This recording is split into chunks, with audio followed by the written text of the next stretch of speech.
Na próxima apresentação, teremos como responsável Miguel Saraiva, que falará sobre retrofit. Miguel concluiu seus estudos em arquitetura na Universidade Lusíada de Lisboa em 1995. Um ano depois, fundou o ateliê, hoje denominado Saraiva Mais Associados, que tem sido alvo de um acelerado processo de expansão, com atuação em diversos países da Europa, América, África e Ásia. Foi vice-presidente da secção regional Sul da Ordem dos Arquitetos no triênio 1999-2001 e vice-presidente da APPC, Associação Portuguesa de Projetistas e Consultores. Entre outros prêmios e menções honrosas no âmbito da arquitetura, recebeu um prêmio de Personalidade do Ano em Arquitetura em 2013 e prêmio de Extinção Carreira em 2015. Então, com vocês, Miguel.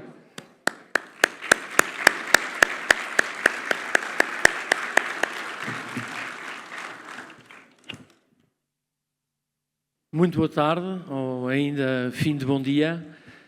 Em primeiro lugar, o meu agradecimento ao CAU e também à ESBEIA por este convite que muito me honra e a mim e ao meu ateliê.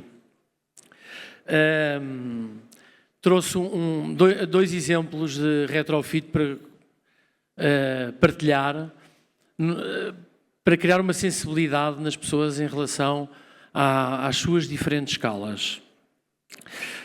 A Saraiva Associados foi fundada por mim há 29 anos, faz 30 anos para o ano, tem aproximadamente 150 profissionais no seu universo, tem as suas áreas de especialização são várias, mas hoje vamos falar um pouco de reabilitação, que no Brasil chama-se retrofit, e restauro. Gostaria de dizer que o que precisamos no retrofit é uma visão que valorize o passado para projetar o futuro, e por isso o respeito pelo passado é essencial no âmbito do retrofit, manter a essência, seja do território, seja do edificado, é fundamental e estratégico, não perder a identidade. A verdadeira reabilitação urbana não é apenas recuperar edifícios, e é essa a minha apresentação, tem muito disto. Não é só à escala do edifício, é à escala da cidade. É restaurar identidades, é revitalizar comunidades, é reconectar a cidade à sua própria memória. E neste papel há dois atores principais. Há o Estado como o gerenciador de todo o espaço público e do espaço público, e há o promotor, acompanhado dos seus arquitetos, a uma escala completamente distinta. Eu costumo dizer, onde é que o Estado deve atuar de preferência onde eu não posso atuar, que é o espaço público. Uma questão de escala que eu acho que é importante apresentar é que Portugal tem 10 milhões de habitantes, o Brasil tem 220 milhões de habitantes, são escalas completamente distintas. São Paulo tem 22 milhões de habitantes, Lisboa tem 2,8 milhões de habitantes. Há aqui um dado bastante interessante, na minha perspectiva, é que o território de São Paulo representa aproximadamente 3 a 4% do território todo do Brasil, que é exatamente os mesmos 3% que Lisboa representa em todo o território português. Mas a realidade é que só 11% da população brasileira é que vive em São Paulo. E 28% da população portuguesa vive em Lisboa. Por isso, é muito interessante a concentração que nós temos em Lisboa, que 28% é mais de um quarto da população portuguesa que vive na capital. E isso é interessante analisar os censos dos últimos 30 anos. Nos últimos 30 anos, a cidade de Lisboa perdeu aproximadamente 300 mil habitantes. E porquê que perdeu esses 300 mil habitantes? Porque deixou de haver, há vários motivos, deixou de haver investimento público na zona histórica da cidade, o envelhecimento da população que habitava esta zona era uma realidade, O congelamento das rendas, que também foi uma realidade muito profunda e que teve um impacto muito negativo no património, não possibilitou que os proprietários tivessem rendimento suficiente para manterem os seus edifícios com qualidade de habitabilidade elevada, e por isso houve um abandono da população, e a cidade, esta parte da cidade ficou abandonada, e esse abandono trouxe muita insegurança. O tema da insegurança em Portugal não é um tema político, mas não é um tema na realidade, são sensibilidades, não são realidades, na minha perspectiva, mas a verdade é que esta zona da cidade foi abandonada e as pessoas deixaram de querer viver no centro da cidade. E por isso a perca deste número tão grande de população nesta zona da cidade. E isso só foi travado em 2011. E porquê que foi travado em 2011? Porque o plano diretor municipal do Concelho de Lisboa era muito restritivo em relação à reabilitação e ao restauro. E nesta zona da cidade, o PDM, além de ser muito restritivo, tinha uma complexidade de análise enorme. Nós temos aproximadamente 7 ou 8 classificações de proteção, seja em edifícios tombados, de reconhecimento nacional, sejam edifícios tombados de interesse municipal, seja, por exemplo, um pelourinho, seja... Tem uma complexidade enorme. Nós estamos a falar de uma cidade com 800 anos, ou mais de 800 anos, e a complexidade deste território era enorme. E o Plano Diretor Municipal, que tem aproximadamente 25% do território zona histórica, por isso zona tombada, o que levou a que a decisão municipal era altamente complexa e mesmo para nós, projetistas, a atuar dentro da cidade, tínhamos muita dificuldade em compreender aquilo que podíamos fazer e não fazer. Como nós sabemos, o retrofit tem um investimento que é muito mais elevado que a construção nova. A somar à questão da construção nova tem imensas surpresas e o tempo de reabilitação é muito maior. E por isso, se as regras do jogo não forem muito bem definidas, o investimento não acontece. E o que acontecia é que esta mancha da cidade de Lisboa, e que tem encarnado o contorno daquilo que veio a acontecer em 2011, que foi o plano de salvaguarda da Baixa Pombalina, estas manchas todas sobrepostas umas sobre as outras davam uma complexidade de execução de projeto e de análise, ambas ao mesmo nível, o que afastou imenso o investimento. O Estado português, em 2000, resolveu fazer este plano de salvaguarda da Baixa Pombalina. E esta intervenção foi estratégica para alterar o paradigma da cidade. Por isso, nós estamos a falar mais ou menos daquilo que se vê dentro desta fotografia, por isso temos a Praça do Comércio, depois temos toda a zona construída após o terremoto de 1755, e esta decisão estratégica do Estado português, fazer este plano de salvaguarda, levou a uma caracterização e diagnóstico do existente. Esta caracterização e diagnóstico permitiu conhecer o território, quarteirão a quarteirão, fachada a fachada, edifício a edifício. Foi um investimento enorme, levou 10 anos a ser desenvolvido e quando foi publicado, e reparem que estes investimentos do lado público são essenciais e estratégicos, quando foi aprovado este plano em 2011, aprovaram-se no espaço de 2 meses 60 projetos para esta área. E porquê? Porque as regras passaram a estar muito bem definidas e por isso o investimento veio. Por isso o primeiro passo foi dado pelo Estado, mas logo a seguir veio o investimento privado. A somar a isso, alguns pontos muito interessantes. Houve este ato administrativo, mas a seguir houve investimento no espaço público por parte do município. Por isso a requalificação ao nível das ruas, dos passeios, do espaço verde, a requalificação dos jardins na zona, a manutenção dos equipamentos existentes, escolas, creches e alguns serviços públicos, permitiram que este espaço passasse a ser um espaço de eleição. O que é que aconteceu? Aconteceu que o investimento privado em hotéis, em habitação e a seguir em comércio, trouxe as pessoas novamente para o centro da cidade. E por isso a cidade hoje tem uma vida extraordinária no seu centro e a cidade só é inclusiva se tiver pessoas. E nesse aspecto não é possível ter a expectativa de haver reabilitação urbana em grande escala se não houver uma vontade política do Estado em dar esse sinal. Fazer edifício a edifício não resolve o problema, tem que haver regras muito claras e muito estruturadas no sentido de tornar tudo muito transparente. Este plano de salvaguarda teve como base o plano de reconstrução da Baixa Pombalina. Em 1755 houve um grande terremoto na cidade de Lisboa, a cidade foi praticamente toda arrasada e houve a necessidade de fazer um plano. E este plano, que tem a zona da Baixa, foi desenhado quarteirão a quarteirão, sempre com o mesmo mamo alçado. Ele repete sempre o mesmo alçado. E talvez tenha sido o primeiro caso de perequação, possivelmente no mundo. E porquê? Porque o Estado não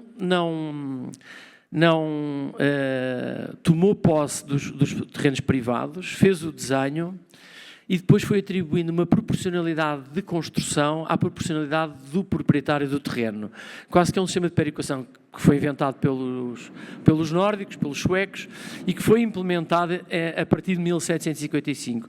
Este plano de salvaguarda, este plano de reconstrução, teve como conclusão a sua construção passado 50 anos. Por isso, durante 50 anos, cumpriu-se este plano.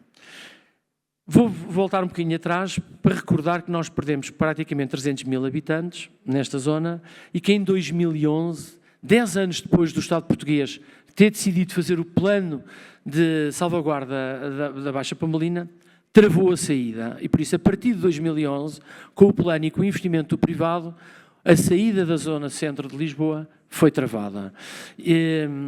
Este plano de salvaguarda de Pombalina também ele foi estudado quarteirão a quarteirão, edifício a edifício. E muitas vezes, como eu disse inicialmente, só permitia o Plano Diretor Municipal fazer só permitia fazer obras de manutenção. E a partir deste plano de salvaguarda conseguiu-se começar a fazer intervenções muito mais profundas. E este plano de salvaguarda obrigou determinados proprietários a reduzir a sua área de edificação, foram 3 casos, não tem expressão nenhuma, e permitiu fazer outros, um aumento da área de construção, e permitiu fazer intervenções e mudanças de uso. E isso deu uma dinâmica enorme urbana ao espaço. A gestão urbanística em Portugal tem duas formas de licenciar.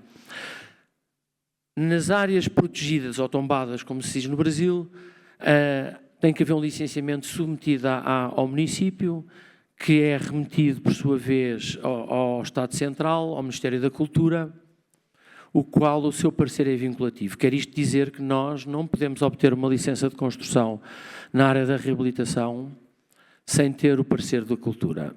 E esta licença de construção que é atribuída ao edifício é uma aprovação condicionada até ao fim da sua obra.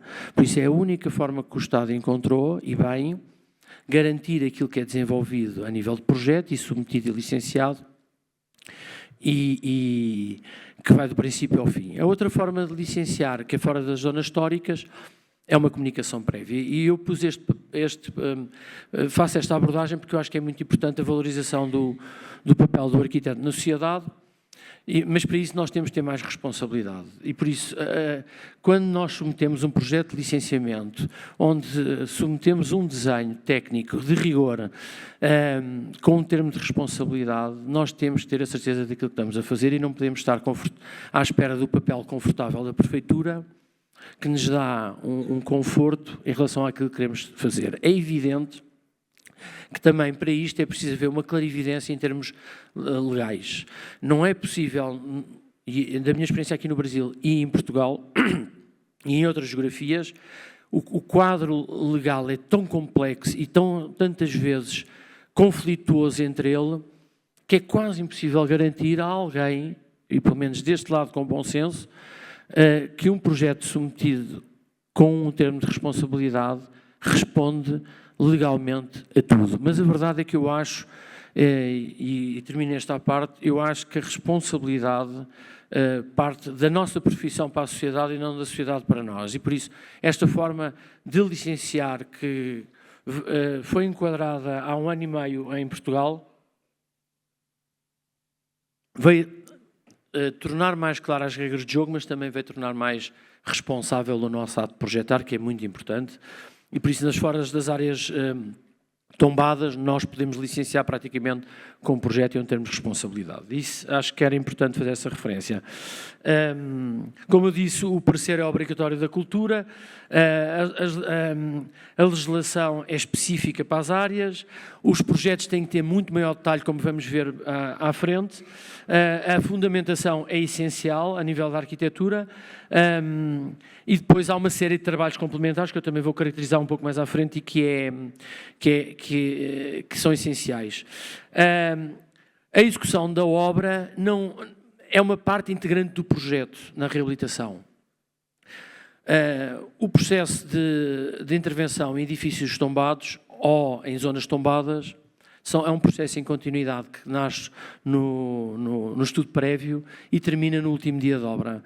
E porquê? Porque nós nunca conhecemos o edifício a 100%, só com o desenvolvimento do trabalho e do projeto é que nós conseguimos atingir o nível do conhecimento e que conseguimos introduzir não só soluções técnicas adequadas, como também conseguimos implementar soluções funcionais corretas sem tirar valor ao património. E por isso, esta questão da obra é muito importante porque em Portugal é obrigatório o dono de obra, às suas custas, ter um arqueólogo todo o tempo na obra durante a vigência da mesma, que está em estreita ligação com o Departamento de Restauro e o Departamento de Arqueologia a acompanhar a mesma. E por isso há um diálogo entre as partes constante. Também não podemos continuar com a obra quando queremos alterá-la. Temos que fazer uma interrupção a essa frente de trabalho, submeter um projeto de alterações, ele ser novamente aprovado pela Câmara e depois aí continuamos com a obra. Por isso é muito complexo e os tempos são muito alongados.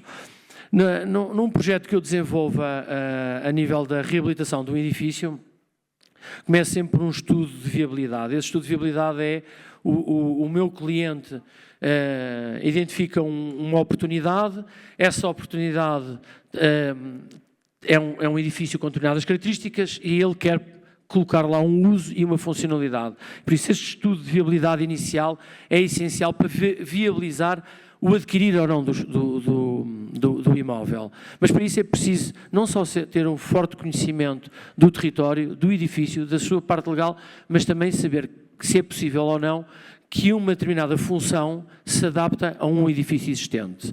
E por isso há aqui uma responsabilidade muito grande do arquiteto quando define se é possível fazer isto ou não é possível fazer isto. Por isso começa por um estudo de viabilidade. Depois monta-se uma equipa multifuncional. Por isso damos o passo seguinte. O que é esta equipa multifuncional? Eu nunca começo um projeto de reabilitação urbana sem introduzir outras especialidades no meu trabalho. O historiador é o primeiro que eu contrato sempre para a caracterização e diagnóstico do edifício e o seu enquadramento histórico. Em segundo lugar, o arqueólogo, o restauro, as engenharias muito qualificadas e o paisagismo. Por isso, eu não começo a conceber um desenho sem fazer esta análise de enquadramento chamada caracterização e diagnóstico, que é a terceira fase aqui referida. É evidente que isto obriga a uma interação constante com as entidades licenciadoras. Estes projetos têm que começar no dia 1 em parceria transparente com as entidades públicas, porque senão é muito difícil passar o sentimento do projeto e o seu conceito através de um papel sem haver um diálogo constante. Esse diálogo é estruturante e por isso não podemos olhar para a reabilitação tendo do lado o arquiteto profissional liberal e do outro lado o arquiteto representante de uma administração pública, que muitas vezes tem uma opinião singular e não uma opinião estruturada. E isso para mim é fundamental por uma simples razão. Se não houver jurisprudência na decisão na área da reabilitação, as decisões passam a ser, na minha perspectiva, aleatórias. E isso é péssimo para a cidade, é péssimo para o edificado. Pode haver exceções. Essas exceções podem até, às vezes, não cumprir a legislação a 100%, mas se forem uma mais-valia para a intervenção, o município tem que ter suficientemente capacidade de o aprovar. E, por isso, esta questão da relação com as entidades licenciadoras é essencial no âmbito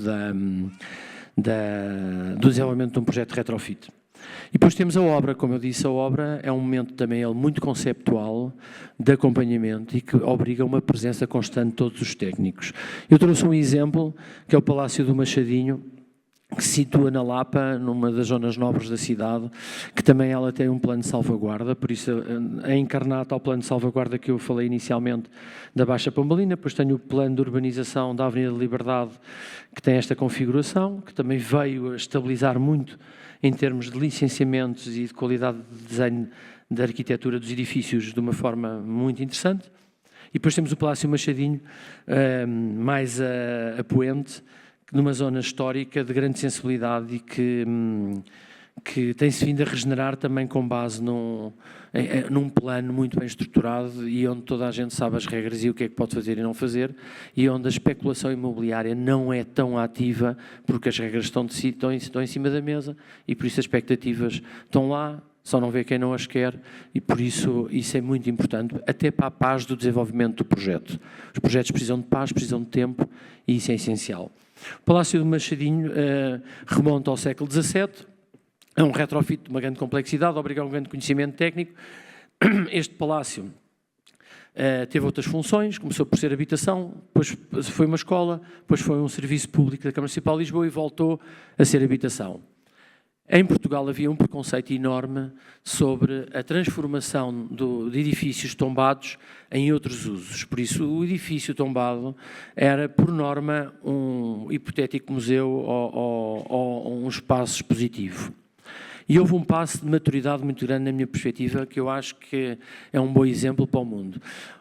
Um edifício de interesse municipal que se calhar, e nós temos poucos casos desses já, mas ainda do século XV era uma ordem religiosa, que a seguir a ser uma ordem religiosa foi um hospital, a seguir um hospital foi um quartel de militares, e hoje é um hotel ou é um edifício residencial. E isso tem sido muito interessante, porque também é devolver à sociedade edifícios que estão fechados entre si, que ninguém tem acesso e que estão em degradação, passam a ser parte integrante dessa cidade inclusiva. E por isso, este preconceito que advém muito também às vezes da irresponsabilidade do investidor que quer fazer uma coisa completamente aliada daquilo que é a história do local ou a história do edifício, mas a verdade é que estes edifícios foram restituídos à cidade, neste caso a habitação é mais difícil, mas nós temos dentro do ateliê, temos múltiplos projetos de retrofit, que têm edifícios no seu conjunto do século XVI, XVII, XIX e XX, com diferentes sistemas construtivos, com diferentes valores patrimoniais e que hoje são hotéis no centro da cidade. E por isso, além de regenerarmos património, provocamos vida no espaço público, trazemos segurança e damos a possibilidade da população em geral, num hotel que é um equipamento público, poder visitar determinadas zonas do mesmo, e isso é uma mais-valia cultural para a cidade e para as pessoas. Por isso este palácio também começou por ter diferentes funções, voltou a ser habitacional. Há uma coisa interessante que é, no plano diretor municipal, quando ele foi desenvolvido na sua gênese, foi classificar quais eram os usos atuais àquela data. E é quase uma aberração que a Embaixada de Espanha na Avenida da Liberdade, a Embaixada não, o Consulado de Espanha na Avenida da Liberdade e a residência do Embaixador, foi um palácio toda a vida, foi classificado como equipamento, e hoje é muito difícil revertê-lo para a habitação. É uma aberração, os processos também têm que ser mais ligeiros, não é o caso do Machadinho. Por isso, o âmbito de intervenção é conservação, como vão ver, restauro, reabilitação, ampliação e construção nova. É um lote de terreno que tem uma dimensão muito grande para a morfologia local da cidade de Lisboa. Tem 3.500 metros quadrados, tem uma implantação aproximadamente 1.300. Tem uma área de logrador de 2.600, é toda a parte de Tardós do jardim. É um edifício de habitação, tem 4 apartamentos, 4 pisos, sendo um abaixo da cota de soleira. Como eu disse e referi inicialmente à caracterização e diagnóstico da minha intervenção. E isto quer dizer que nós fazemos sondagens parietais e aos pavimentos múltiplas para tentar caracterizar não só o ano do edifício, mas o seu sistema construtivo. E a par destas sondagens para caracterização e diagnóstico, as quais são fornecidas ao município como uma ferramenta de aprovação, por isso, aquilo que nós fazemos é compilar o máximo de informação técnica e científica, fornecer ao município, porque o município naturalmente não tem capacidade para fazer isso em todos os edifícios, por isso mete o ónus sobre o lado do privado, o privado faz esse levantamento técnico e científico com pessoas qualificadas, como eu referi anteriormente, e isto fica em depósito na Câmara e é isto que vem dar, de certa forma, enquadramento à minha proposta de desenho. Por isso, quando eu desenho uma determinada funcionalidade e um determinado desenvolvimento, faço com muita confiança técnica em relação ao município, mas também em relação ao próprio edifício, que é o mais importante. Por isso, este investimento, se não for feito, é a mesma coisa que um cirurgião ir para o bloco operatório sem ter feito análise aos seus clientes. Por isso, não há diferença rigorosamente nenhuma. Aliás, eu acho que o cirurgião e o arquiteto têm uma relação muito próxima de prática profissional, utilizam a cabeça e as mãos para comunicar aquilo que querem fazer e por isso gosto de fazer esta analogia entre a acreditação e diagnóstico de um edifício destas características e a cirurgia. Por isso, este trabalho é essencial ser feito. Como disse, também fazemos ao nível das paredes, fazemos ao nível dos azulejos, dos elementos decorativos. Neste caso, nós decidimos, por exemplo, que todas as carpintarias originais iam se manter e, por isso, todas as portas existentes neste palácio são as mesmas que havia há 200 anos, foram retificadas, reabilitadas e é isso que é muito importante na reabilitação, é não tirar a atmosfera ao edifício. Quer dizer, o edifício tem uma personalidade de 200 anos e nós não temos o direito a subtrair.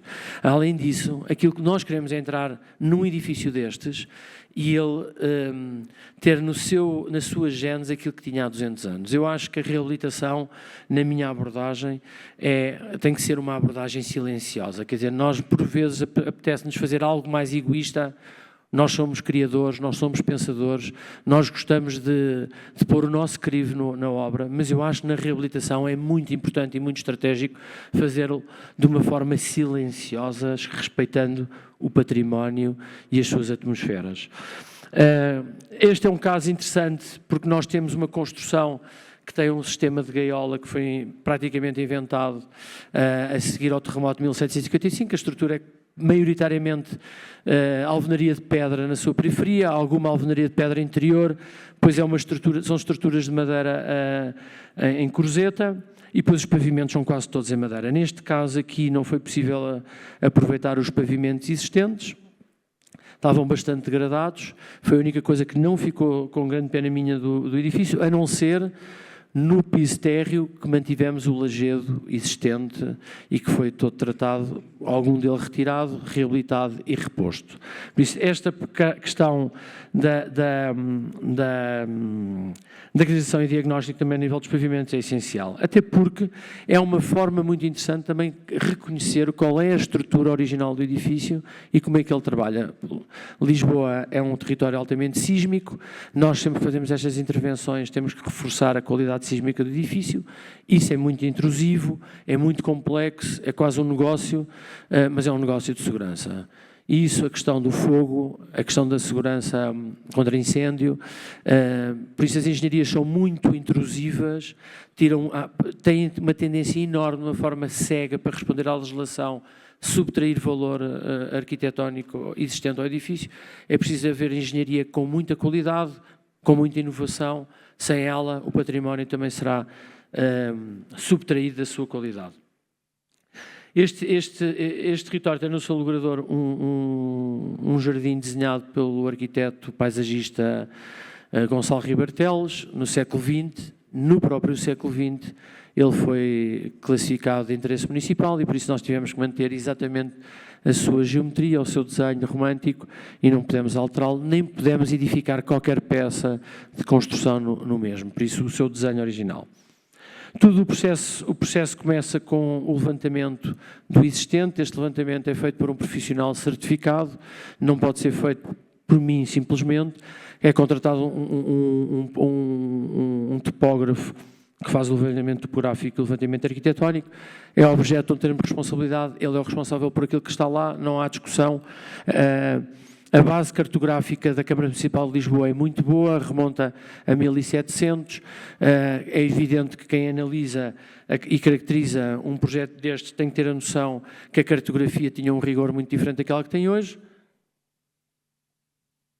Para isso chama-se alguém muito qualificado, que passa um termo de responsabilidade e a partir disto é lei. E por isso eu sou obrigado a trabalhar com este enquadramento. Depois temos um estudo de alterações e eu ponho esta planta aqui dos amarelos encarnados porque eu acho que é fundamental. O amarelo é o que nós vamos retirar, o encarnado é aquilo que nós vamos acrescentar. E muitas vezes encontramos situações que não estão caracterizadas no levantamento original da Câmara. A Câmara Municipal tem um acervo gigantesco de edifício de Lisboa e por isso nós temos que consultar sempre o último antecedente válido, quer isto dizer que a Câmara tem na sua posse o que é que está lá, o último licenciamento. Se alteraram isso, não é justificação porque não teve licenciamento e por isso não está legal. Por isso, juntamente com o levantamento e com o acervo que existe na Câmara, nós começamos a desenvolver o nosso projeto juntamente com os relatórios. E estes amarelos encarnados e às vezes azuis, que é aquilo que nós queremos legalizar, são fundamentais para uma leitura profunda por parte do município das nossas intenções projetuais. E por isso é tudo muito transparente. Um projeto de reabilitação tem que ser muito completo e é um projeto, acima de tudo, de rigor e de detalhe. O projeto de reabilitação, se não tiver rigor e detalhe, dificilmente a qualidade do mesmo final é duvidosa. E por isso, todos estes elementos que nós entregamos até ao existente, à proposta final, é muito mais do que um projeto desenhado à escala 1/100, com as suas funcionalidades e com os seus usos. Nós temos que acrescentar imensos pormenores, por exemplo, das caixilharias em caso de serem alteradas, por forma a garantir que essa caixilharia é muito similar no seu desenho em relação ao desenho original. E muitas vezes é um trabalho de ourives, porque sai muito rapidamente de um fornecedor standard. E isso encarece imenso a obra, mas o município assim obriga. Por isso, esta proposta final é a proposta que nós submetemos à Câmara, à Prefeitura, e é aquela que é objeto de licenciamento. A obra é o momento, é o ex-libris para mim da reabilitação. Neste caso, tínhamos o exemplo da preservação dos revestimentos, com um valor patrimonial enorme, azulejos do século XVII e do século XVIII, muitos deles que vieram pós-terremoto de outras habitações de algumas igrejas e que foram repostos nestes edifícios. O trabalho é um trabalho muito minucioso, muito cuidado, de classificação e diagnóstico. Como eu disse, o restauro tem ligação estreita com o município e o município, sempre que é chamado, vai ao local da obra e faz o acompanhamento do mesmo.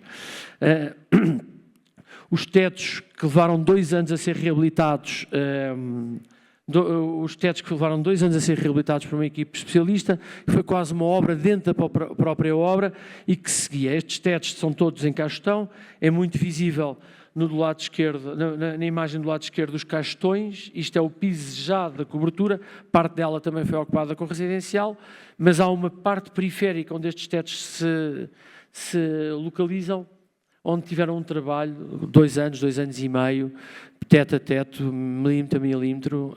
Alguns deles, durante a sua reabilitação, acabavam por ceder e depois tinham que ser repostos. Foi um trabalho extraordinário e uma experiência fantástica. Como eu disse, o pavimento foi a única parte que não conseguimos manter.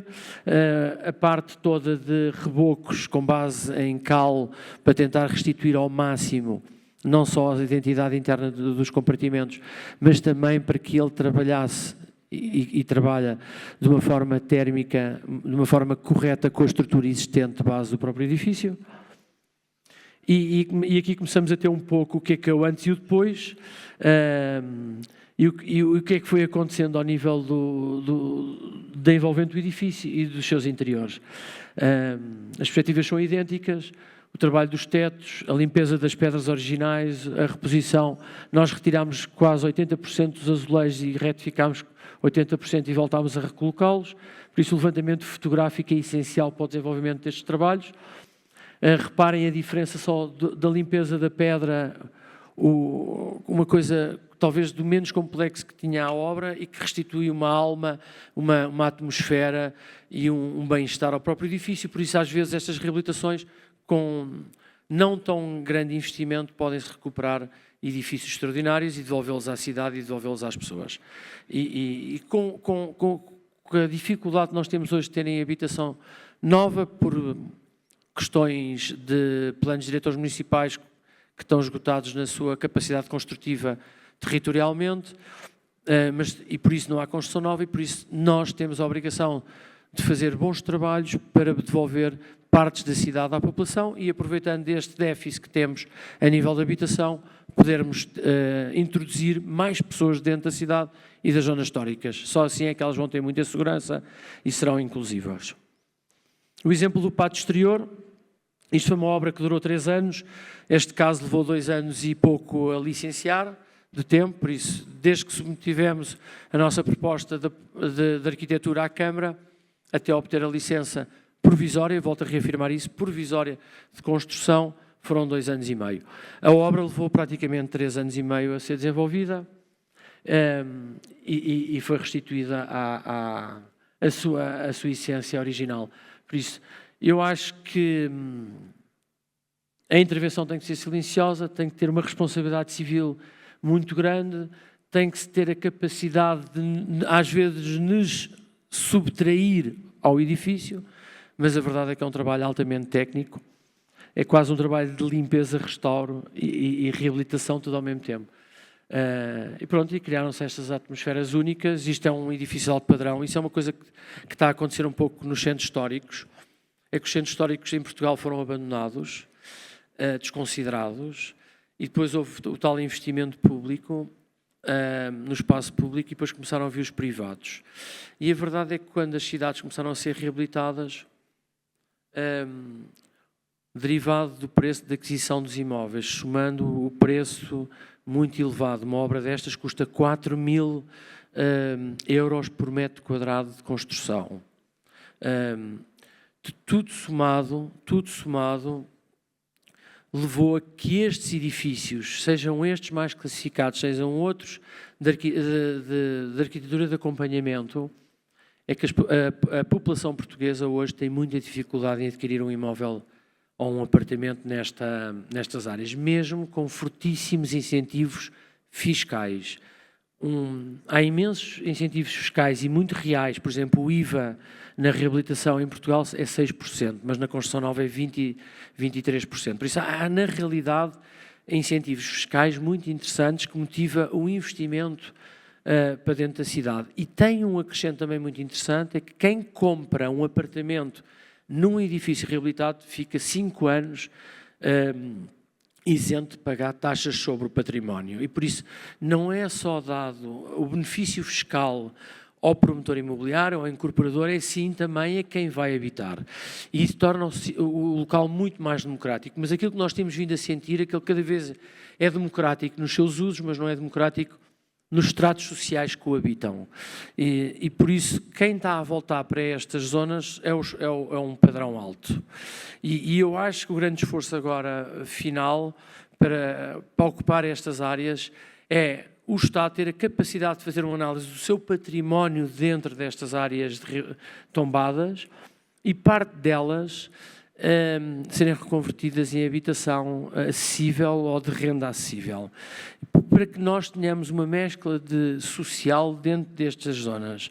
Isso obriga a um investimento enorme do Estado, mas eu acho que ele deve ser feito. Também o fez no princípio a manter os equipamentos, a requalificar as praças, a requalificar algum do espaço público. É obrigatório, na minha perspectiva é mandatório, que o Estado tenha essa capacidade de o voltar a fazer, porque não é possível para o cidadão comum começar a ocupar estas zonas, e estas zonas precisam de vida real, e a vida real tem todos os tratos da sociedade, e por isso, isso é um problema que nós estamos a sentir, o Estado está muito atento a isso, mas é obrigatório ir por esse caminho. Isto era a sala de jantar, por exemplo, do Palácio, e que foi uma sala de reuniões do município, acabou um quarto. Eu acho isto muito interessante, esta evolução e adaptação sem ferir o património, acho muito interessante e que traz um grande valor ao habitar. Reparem que tudo que é colocado quase na obra é pousado na obra e não agarrado à obra, para ela não perder a sua imagem inicial. Por isso o teto é original, os azulejos são originais, a própria lareira na casa de banho é original, o seu desenho, por isso foi reabilitada, restaurada. Depois todos os acessórios de casa de banho são postos pousados dentro do espaço. Mais alguns elementos de outras salas. Sala de jantar, estes azulejos nesta sala de jantar são extraordinários, têm um valor patrimonial enorme, mas o próprio teto é o conjunto, por isso não houve uma preocupação de integração de todo o conjunto. Não, vamos recuperar isto, mas não recuperamos aquilo. Não houve concessões. Na reabilitação não pode haver concessões à abordagem. Pronto, mais uma vez agradeço a vossa atenção. Espero que o exemplo seja um bom exemplo também para as cidades brasileiras. A capacidade técnica dos brasileiros é enorme.